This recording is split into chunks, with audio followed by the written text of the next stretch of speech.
বিয়েতে আমার শ্বশুর বাড়ি থেকে ৫০০ জন লোক আসবে। উনাদেরকে সবাইকে খাইয়ে উনাদেরকে গিফট দিয়ে দিতে হবে। অথচ আমার বাবার ১০০ জন মানুষকে খাওয়ানোরও তৌফিক নেই। সেই জায়গায় ৫০০ জন আমরা কিভাবে এফোর্ড করব?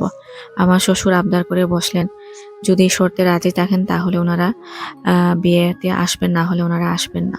আমরা স্বামী-স্ত্রী পছন্দের বিয়ে আমাদের। সে জায়গায় উনাদের মন খুশি না আমরা, কারণ আমি গরিব। উনারা তাই সেজন্য এইরকম শর্ত দিয়ে বসলেন, যেটা আমার বাবার পক্ষে মেনে নেওয়া অনেক কষ্ট। মানে সম্ভবই না। কারণ ১০০ জন মানুষকে যেখানে আমরা খাওয়াতে পারবো না, সে জায়গায় কিভাবে ৫০০ জন?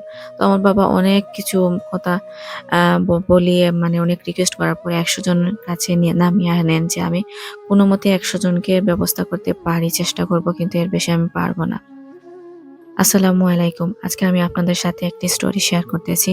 খুবই বাস্তবিক একটি ঘটনা। আমাদের সমাজে যারা দরিদ্র তাদের বিয়ের সমাজে কতটুকু কষ্ট হয়, যে আমাদের যারা স্বাবলম্বী মানুষ আছে তাদের বিষয়টা আমরা আসলে বুঝতে চাই না। সেটা নিয়ে একটা গল্প আপনাদের সাথে শেয়ার করতেছি। খুবই বাস্তবিক একটি গল্প। আশা করি আপনাদের ভালো লাগবে। আমি আমার মা-বাবার একমাত্র সন্তান ছিলাম, কন্যা সন্তান। আমার ২ টো ভাই ছিল। আমার বড় ভাইটা কোনো কাজ করত না। বেশ বড় ছিল কিন্তু কোনো কাজ করত না। আমার ছোট ভাইটা টুকটাক কাজ করত। সেটা দিয়ে আমাদের সংসার অনেক টানাপোড়েনের মধ্যে চলে যেত। একমাত্র বোন হয়ে আমি সবারই আদরের ছিলাম। যেহেতু আমাদের আর্থিক অবস্থা তেমন ভালো ছিল না, কিন্তু আমাদের মায়া ভালোবাসা তেমন কমতি হয়নি। আমি যখন স্কুল এসএসসি পরীক্ষা দিয়ে ফেলি, তখন একটা ছেলের সাথে আমার প্রেমের সম্পর্ক তৈরি হয়। তখন সবাইকে জানিয়ে ফেলি আমি, যে আমি ওর সাথে বিয়ে করতে চাই। ও ওর ফ্যামিলিতে জানায়। কিন্তু আমাদের সম্পর্কটা কেউ মেনে নিতে চাচ্ছিল না। কারণ আমরা অনেক গরিব আর ওরা আমাদের থেকে অনেক স্বাবলম্বী। সেটা ওনারা কোনোভাবে মেনে নিতে পারছেন না। যার কারণে আমরা বাধ্য হয়ে দুজন পালিয়ে বিয়ে করে ফেলি। কারণ আমাদের বয়সটা কম ছিল। আমরা ভাবছিলাম যে একজন আরেকজনকে ছাড়া বাঁচবো না। তখন আমরা প্রেমের সর্বোচ্চ, মানে একদম গভীরে চলে গেছি। তখন আমরা পালিয়ে একদিন বিয়ে করে ফেলি। পালিয়ে আমরা অনেক কষ্ট করে বাইরে ছিলাম। একজন আপুর বাসায় আমার হাসব্যান্ড আমাকে রেখেছিলেন। আমরা অনেক কষ্ট করতেছিলাম। তখন আমার পাড়ার একজন বড় ভাই গিয়ে আমার শ্বশুরকে বললেন যে, "দেখুন আঙ্কেল, যাওয়ার তো হয়ে গেছে, বিয়ে হয়ে গেছে, ছেলেটাকে গড়ে তুলে আনুন।" কারণ আমার হাসব্যান্ড একমাত্র ছেলে ছিল। বলে যে, "আপনার তো একমাত্র ছেলে, বউ আর ছেলেকে গড়ে তুলে নিয়ে আসুন, আর কি করবেন? ওরা তো অনেক কষ্ট করতেছে।" তো আমার শ্বশুর আমাদের ৩ মাস পর আমাদেরকে উনার বাসায় জায়গা দিলেন। দেওয়ার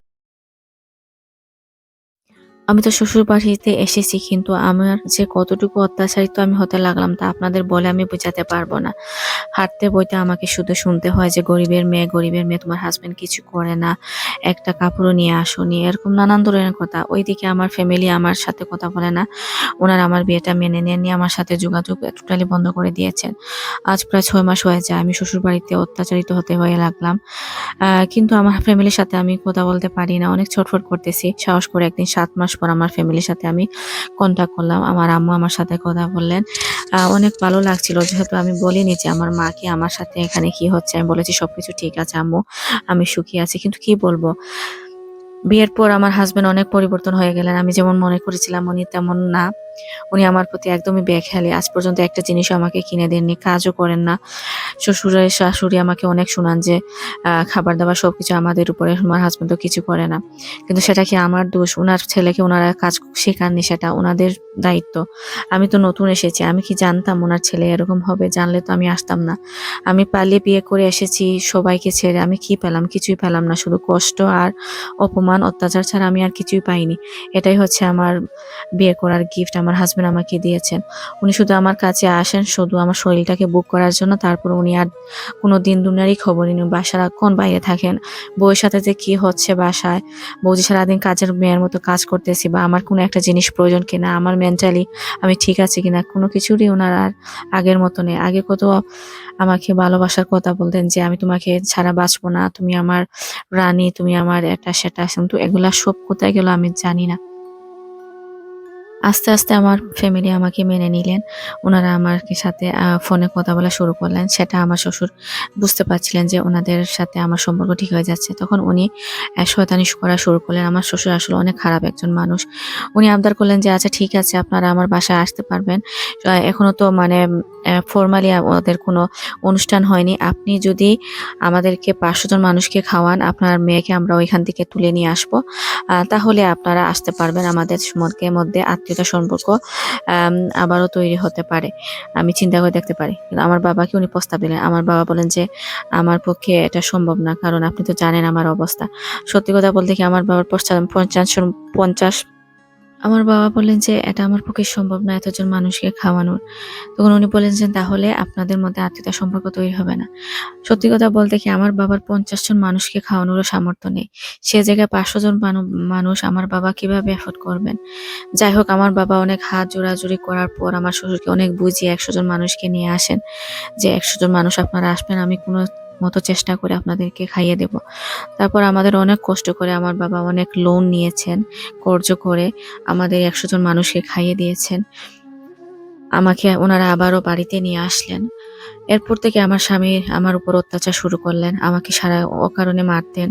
রাতভর মারতেন আমাকে। সারাদিন কাজ করতাম। রাতে যখন রুমে আসতাম, উনি আমাকে বুক করার পর আমাকে মারধর করতেন। এক পর্যায়ে আমি গর্ভবতী হয়ে যাই। উনার বাচ্চার মা হব। আমি যখন ৩ মাসের প্রেগন্যান্ট, উনি আমাকে এমন মারলেন যে আমাকে হসপিটালে যেতে হলো। হসপিটালে যাওয়ার পর আমি জানতে পারলাম যে আমার বাচ্চাটা পেটেই মারা গিয়েছে।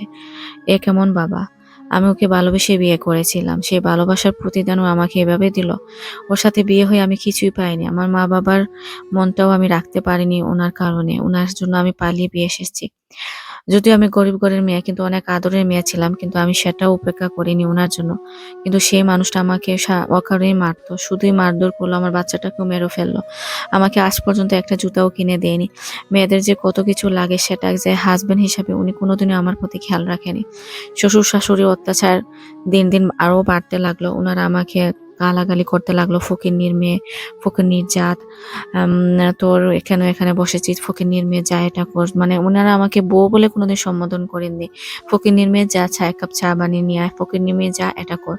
আমাকে শুধু ফকিন্নি মেয়ে বলতেন। বলেন তো কেমন লাগে আপনার? একজন মানুষ যখন আপনাকে ফকিন্নি মেয়ে বলবে।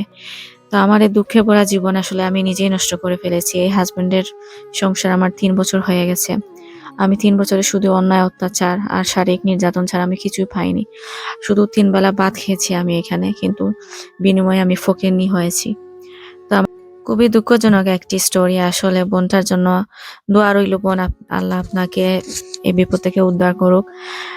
আমার এই স্টোরিটা যদি আপনাদের ভালো লাগে, প্লিজ আমার চ্যানেলটিকে সাবস্ক্রাইব করবেন, লাইক করবেন এবং অবশ্যই কমেন্ট করে জানাবেন আমাকে যে কেমন লাগলো। আমি নতুন শুরু করেছি, প্রতিদিন ব্লগ দিয়ে আপনারা দেখবেন। আপনাদের সহযোগিতার প্রয়োজন। আর পাশে থাকা বেল আইকনটি অন করে রাখবেন, তাহলে সাথে সাথে আপনাদের কাছে নোটিফিকেশনটা চলে যাবে আমার পরবর্তী ভিডিওর আপডেট পাওয়ার জন্য।